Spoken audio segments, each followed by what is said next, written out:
Assalamualaikum warahmatullahi wabarakatuh. Alhamdulillah, wassalatu wassalamu ala sayyidina Muhammad ibn Abdillah wa ala alihi wa ashabihi wa man tabi'ahudah, amma ba'dah.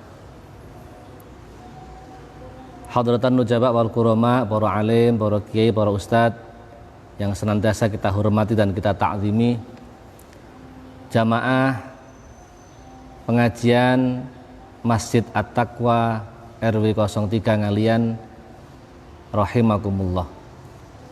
Alhamdulillah, pada kesempatan sore yang mulia kita bersama-sama bisa melaksanakan sebuah sunnah Rasulullah Sallallahu Alaihi Wasallam, yakni dengan melaksanakan majelis thalabul ilmi.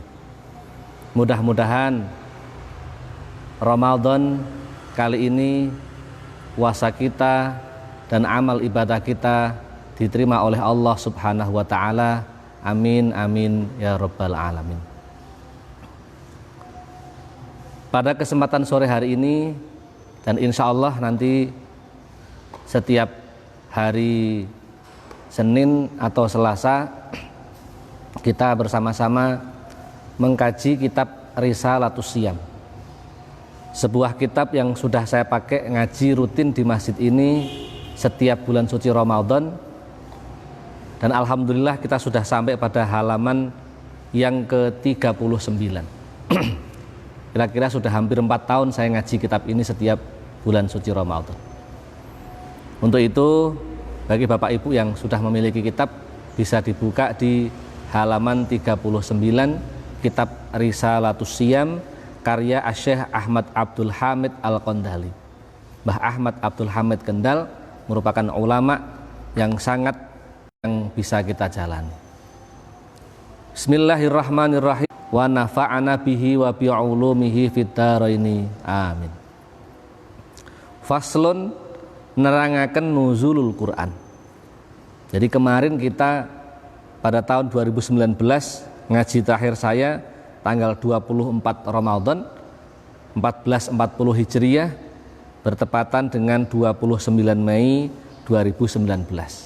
Kita sekarang memasuki tanggal 4 Ramadan 1441 27 Mei tahun 2020. Bab ini menjelaskan tentang nuzulul Quran. Qala Allah Ta'ala, A'udzu billahi minasyaitonir rajim. Syahrul Ramadan alladzi unzila fihi al-Qur'anu hudan lin-nasi wa bayyinatin minal huda wal furqan.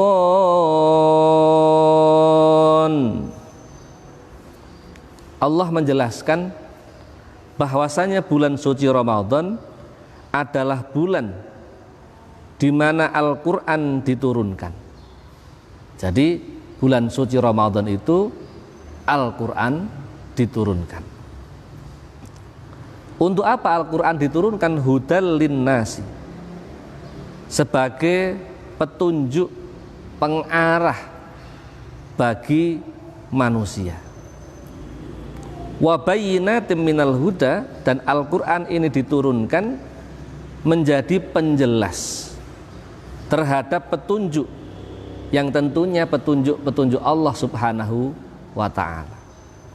Wal furqan, dan Al-Quran ini diturunkan dalam rangka untuk membedakan antara sesuatu yang benar dan sesuatu yang tidak benar.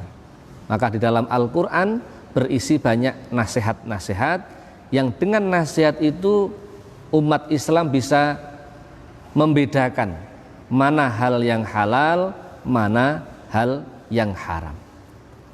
Oleh sebab itulah posisi Al-Quran menjadi mulia sebagai kitab suci pegangan umat Islam yang di dalamnya berisi tentang nasihat-nasihat kehidupan. Hadirin jamaah Masjid At-Taqwa yang dimuliakan Allah, Allah telah menurunkan kitab sucinya di bulan suci Ramadan. Dan tidak hanya Al-Quran saja. Dalam kitab Irsyadul Ibad, dalam kitab Irsyadul Ibad yang dikarang oleh Syekh Zainuddin Ibnul Aziz Al-Malibari, juga dijelaskan annahu qala unzilat suhufu Ibrahim fi awali lailatin min syahri Ramadan. Yang namanya suhuf Ibrahim, lampiran-lampiran yang diturunkan kepada Nabi Ibrahim, juga diturunkan di bulan suci Ramadan, tepatnya pada malam pertama di bulan suci Ramadan. Itu namanya suhuf Ibrahim. Termasuk Taurat. Taurat juga diturunkan ketika bulan suci Ramadan juga. Injil, kitab Injil, wa unzilal Injil li thalatha asyrata maudaini min Ramadan, juga diturunkan pada tanggal 13 di bulan suci Ramadan. Nah, ini beberapa penjelasan tentang Allah Subhanahu wa ta'ala itu menurunkan kitab suci selain Al-Quran, baik suhuf Ibrahim, Taurat, dan Injil juga ada di bulan suci Ramadan. Lah lalu Al-Quran itu kapan turunnya? Dipun jelasaken dening panjenenganipun Mbah Ahmad menika, dene tanggal temurunipun kitab suci Al-Quran punika ikhtilaf antawisipun para ulama. Jadi kapan turunnya Al-Quran, di dalam kitab Risalatus Syam ini dijelaskan ada ikhtilaf, ada perbedaan antara ulama satu dengan ulama yang lainnya.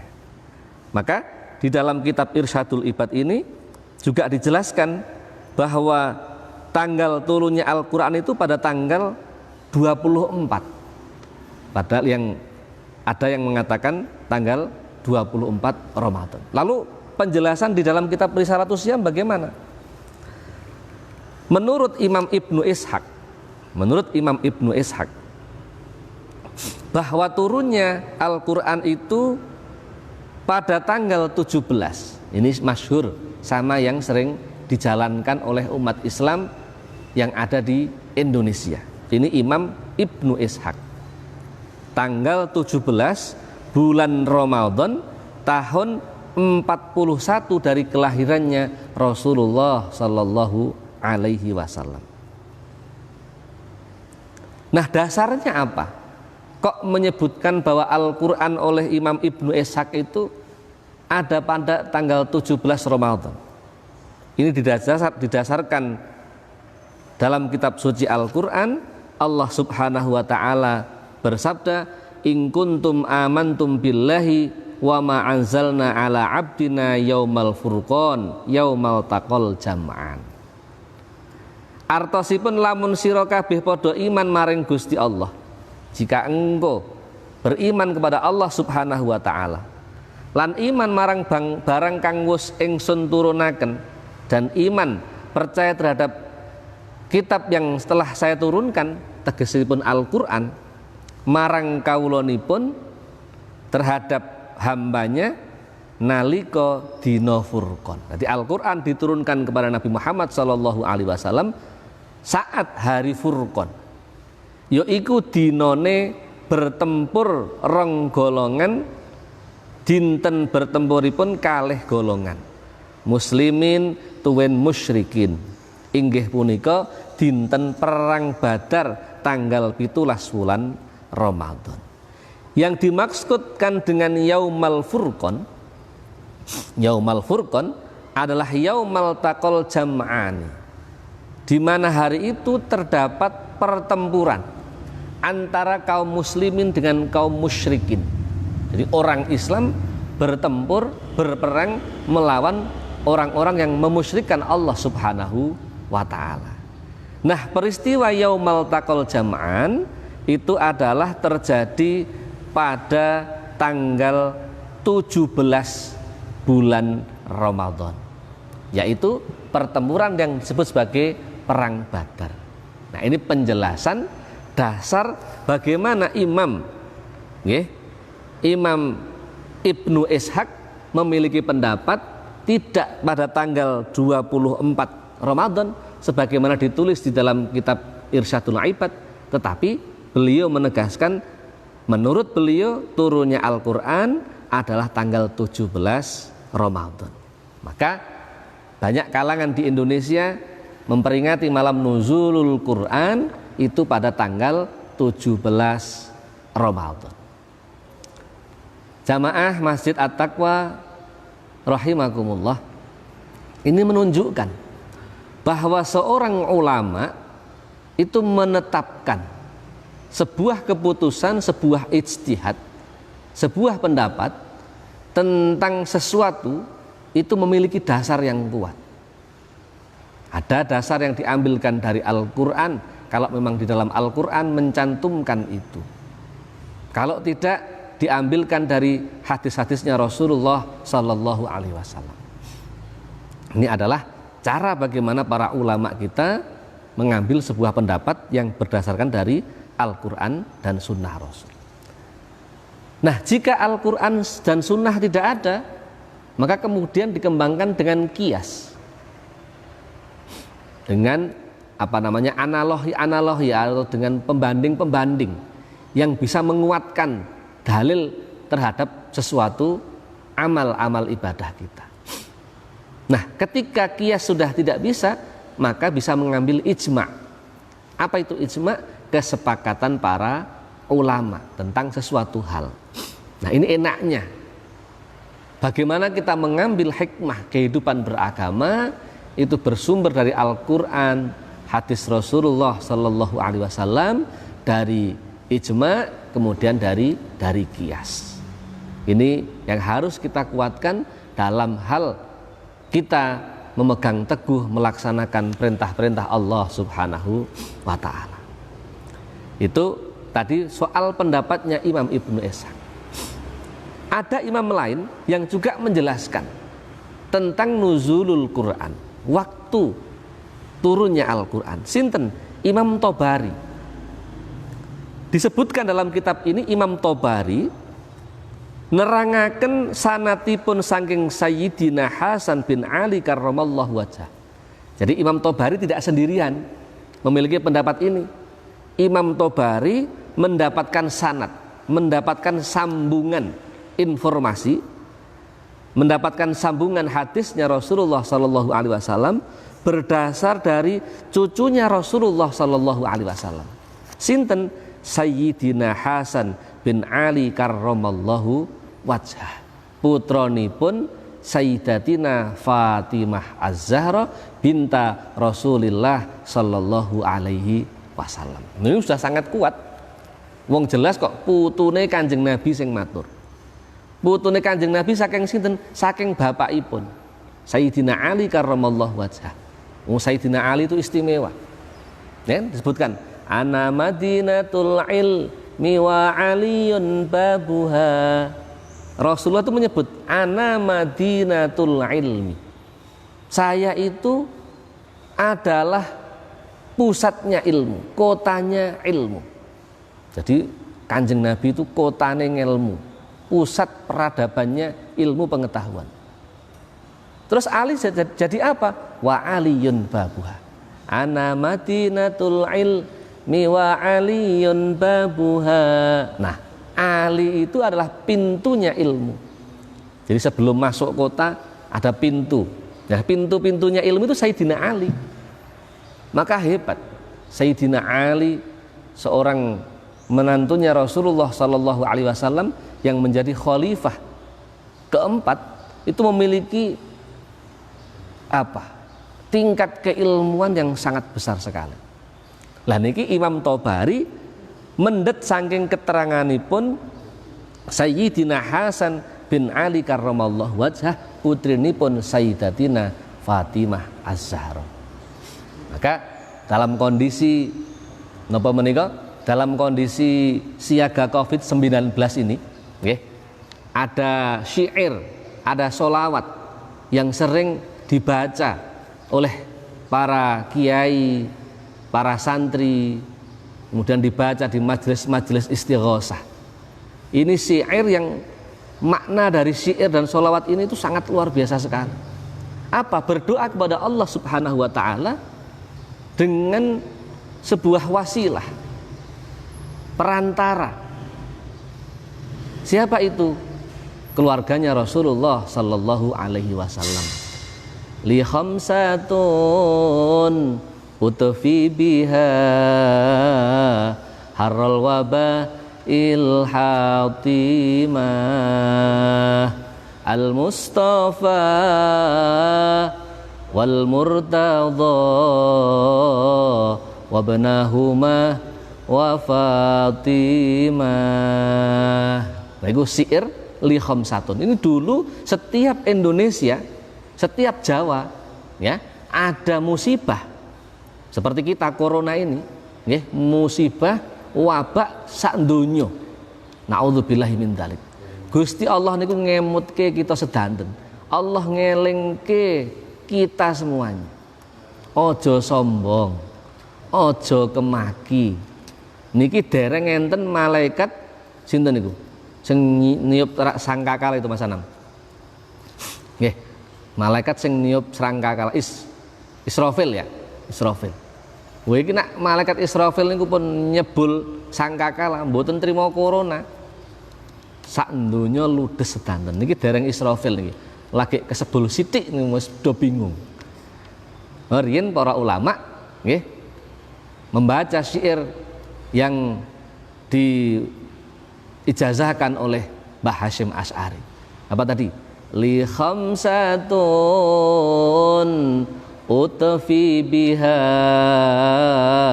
harral wabah ilhatimah al-Mustafa wal Murtadha wabnahuma wa Fatimah. Li khamsatun. Saya itu memiliki 5 figur dan sosok yang kami idolakan. Loh kok 5 niku sinten? 5 figur yang kami idolakan. Utfi biha harral wabail hatimah. Itu memiliki kekuatan yang sangat dahsyat. Bisa membantu doa kita. Untuk apa? Untuk menguatkan kehidupan kita agar barokah. Dari 5 sosok figur yang kita idolakan itu, mereka bisa membantu untuk meminta kepada Allah Subhanahu wa Ta'ala. Dalam rangka apa? Untuk meluluh lantakkan, untuk menyembuhkan yang namanya wabak yang sangat dahsyat, termasuk panasnya api neraka. Itu 5 figur yang disebutkan. Li khamsatun utfi biha harral wabah ilhatimah. Siapa 5 itu? Al-Mustafa wal Murtadha wabnahuma wa Fatimah. Al-Mustafa, sosok pertama adalah Rasulullah sallallahu alaihi wasallam. Nabi sampun dawuh, sing sapa wonge ndonga kok dongane diawali nyebut namaku, insyaallah Gusti Allah bakal ngijabahi dongane. Amin Allahumma amin Allahumma amin. Jadi kalau berdoa etikanya ya baca bismillah dulu, baca sholawat. Jadi sholawat itu isinya doa. Ngoten. Nak sholawat isinya doa, dawuhipun Kanjeng Nabi jelas, sing sapa wonge maca donga dikawiti nganggo nyebut namaku, Gusti Allah bakal ngijabahi. Niku kelebihan sholawat. Maka di dalam syair ini tidak hanya Nabi Muhammad, Al-Mustafa wal Murtadha wal Murtadha. Siapa itu? Sayyidina Ali karramallahu wajhah, orang yang diambil ya pendapatnya dari hadis ini. Wabnahuma, termasuk 2 anaknya Sayyidina Ali, sinten? Sayyidina Hasan wal Husain radhiyallahu anhuma. Wa Fatimah, dan putrinya Rasulullah sallallahu alaihi wasallam, Siti Fatimah, yang kemudian dinikah oleh Sayyidina Ali karramallahu wajhah. Ada yang mengatakan li asyratun utfi biha. Tidak hanya 5 tapi 10. Siapa yang tambahannya? Ada yang bernama Sayyidatina Khadijah dan seterusnya. Ini yang sering dibaca di khamsatun utfi biha. Maka setiap kita berdoa dalam musim corona ini tambahkan syair itu. Tidak susah syairnya. Nanti akan saya share kalimat syair ini di grup Jamaah Masjid At-Taqwa. Nah, untuk mengingat-ingat, coba kita sekali lagi dilantunkan. Li khamsatun utfi biha harral waba ilhatimah al-mustafa wal murtada wabnahuma wa Fatimah. Itu syairnya. Nah, Imam Tobari tadi mengambil pendapatnya Sayyidina Hasan cucunya Rasulullah dan menantunya Rasulullah Sayyidina Ali karramallahu wajhah. Qala, beliau menyampaikan, kanat Lailatul Furqani yaumal taqal jam'ani lisab'a asyarata min syahri Ramadhana. Ini yang bersabda adalah Sayyidina Hasan cucunya Rasulullah. Kanat Lailatul Furqani, yang disebut malam Lailatul Furqan nggih menika yaumal taqal jam'ani, hari di mana ada 2 golongan yang bertemu dan bertempur, berperang. Lisab'a asyarata min syahri Ramadhana, tepatnya pada tanggal 17 dari bulan Ramadan. Jadi malam Lailatul Furqan disebut sebagai malam temurune Al-Qur'an. Iku benere dinane bertempuran antarane kaum muslimin dan kaum musyrikin. Tegese peristiwa ini terjadi pada peperangan Badar. Perang Badar tanggal 17 bulan Ramadan. Kapan itu peristiwanya?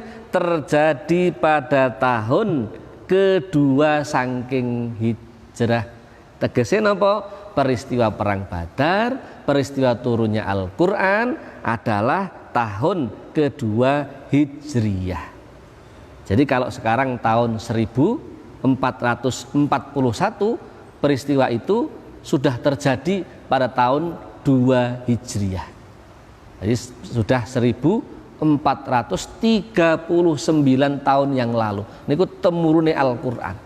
Masya Allah. Jadi alhamdulillah kita semuanya ini menjadi umat Islam yang sampai sekarang itu masih bisa menikmati isi Al-Qur'an yang sudah 1439 tahun yang lalu dalam hitungan kalender Hijriyah. Niki nak misale riyen mboten enten Al-Qur'an sing sampun dipun cetak. Al-Qur'an yang sudah tertulis rapi seperti ini. Ya, kita bisa tidak mendapatkan hujjah-hujjah, nasihat-nasihat dan keterangan-keterangan sejarah yang ada di dalam Al-Qur'an. Ini kita syukuri sareng-sareng. Dadi wong Islam isih ngerti wahyune Gusti Allah. Dadi wong Islam tasih saged midhangetaken, mirengaken maos nggih isi-isi Al-Qur'an. Sakmenika mushaf Al-Qur'an niku apik-apik, modele macem-macem, warnane nggih macem-macem. Alhamdulillah. Sing penting napa? Monggo sareng-sareng Al-Qur'an yang sudah ada di tangan kita semuanya itu kita ajarkan untuk anak cucu kita. Nggih. Ampun rugi duwe Al-Qur'an apik gak tau diwaca, mung jalake ning lemari tok, dilapi tok, mboten diwaos. Jenengan nak mboten saged maos Al-Qur'an niku rugi. Nggih. Kados ngeten iki salat teng griya, salat jamaah teng griya, ora hafal surat-surat pendek. Tarawih ini kalih anak-anak macane kulhu terus kulhu wae le. Nah, ini kan isin kalih anak-anake. Padahal anake niku juz 30 pun hafal. Nggih, nikilah pelajaran untuk kita semuanya. Gusti Allah niki maringi corona niku enten hikmahipun. Napa hikmahipun? Panjenengan kula sedanten dipun didik Gusti Allah supados napa? Supaya membangun rumah tangga rasa surga. Baiti jannati, omahku niku surgaku. Nggih, dinikmati mawon. Pun insyaallah nak panjenengan niku patuh kalih takmir masjid, patuh kalih Majelis Ulama Indonesia, patuh kalih pemerintah, patuh kalih WHO, mugi-mugi Mbak Yu Corona ndang balik, amin Allahumma amin. Nak Mbak Yu Corona niku pun balik masjidnya syiar melih. Nggih, masjidnya syiar melih. Ngajine nggih sampun kepanggih sareng-sareng. Ngoten niki hikmahipun apa? Panjenengan kan dados imam-imam baru di masjidnya, kan sinau maca Al-Qur'an sing sae, anake saged ngrungokke bener, bojone ngrungokke bener. Mboten ngandalake imam masjid sarasan. Lho, para jamaah yang bacaannya masih kurang fasih, monggo nanti sareng-sareng nggih belajar. Dadi imam niku pripun? Mentalipun dipun kuwataken, nak salah nggih pun kantun salah mangke dibenerke. Hari ini salah, besok harus benar. Besok sudah benar, besoknya lebih benar, lebih fasih. Dan anak-anak, termasuk istri kita di rumah, mendengarkan tartil kita ketika jadi imam niku enak. Bismillahirrahmanirrahim. Alhamdulillahi rabbil alamin. Ar-Rahmanirrahim. Nah, sak terusipun. Alhamdulillah. Niki turunipun Al-Qur'an. Nah, mekaten ingkang saged kula aturaken nggih mangke benjing dipun lajengaken malih ayat apa yang pertama turun di dalam Al-Qur'an yang disampaikan oleh malaikat Jibril kepada Rasulullah sallallahu alaihi wasallam. Wallahu a'lam bishawab. Al-Fatihah. A'udzu billahi minasyaitonir rajim. Bismillahirrahmanirrahim. Alhamdulillahi rabbil alamin arrahmanir rahim maliki yaumiddin iyyaka na'budu wa iyyaka nasta'in ihdinas siratal mustaqim siratal ladzina an'amta 'alaihim ghairil maghdubi 'alaihim waladdallin amin. A'udzu billahi minasyaitonir rajim. Bismillahirrahmanirrahim. Alhamdulillahil alamin hamdan na'imin hamdan syakirin hamdan yuwafi ni'amahu wa yukafi'u mazidah. Ya rabbana lakal hamdu kama yanbaghi li jalali wajhikal karim wa 'azimi sultanik. Assalatu wassalamu bi'adati ma fi ilmillah alaihi tawakkalna ya sayyidana ya Rasulullah aghithna sari'an bi izzatillah. Allahumma salli ala sayyidina Muhammad salatan taftahu lana biha babar ridha wa taisir wa tughliqu biha 'anna babasy syarri wa ta'sir wa takunu lana biha waliya wa nasira ya ni'mal maula wa ni'man nasir. Allahumma salli ala sayyidina Muhammad salatan tuballighuna biha hajja baitikal haram wa ziyarata qabri nabiyika afdhalus salatu wassalam fi lutufin wa afiyatin wa salamatin wa bulughil maram. Allahumma ja'alna wa azwajana wa auladana wa dhurriyyatana wa ahlana wa talamidana wa tullabana wa jami'i jamaah Masjid At-Taqwa ij'alna min ahlil ilmi wa ahlil khair wa ahlil ibadah wa ahli Qur'anil karim wa ahli hubbi dzurriyyati sayyidina Muhammadin sallallahu alaihi wasallam wa ahli ziyarah Makkah wal Madinah wa la taj'alna wa iyyahum min ahli syarri wad dhair. Allahumma rzuqna rizqan halalan thayyiban tu'inuna ala ta'atika wa syukrika wa husni ibadatik. Allahumma rzuqna rizqan wasi'an katsiran halalan thayyiban tu'inuna liziyarah Makkah wal Madinah. Rabbana hab lana min azwajina wa dhurriyyatina qurrata a'yun waj'alna lil muttaqina imama. Rabbana atina fid dunya hasanah wa fil akhirati hasanah wa qina adzabannar. Subhana rabbika rabbil izzati amma yasifun wa salamun alal mursalin walhamdulillahi rabbil alamin. Makaten ngangkal aturaken wallahul muwaffiq ila aqwamit thoriq. Wassalamualaikum warahmatullahi wabarakatuh.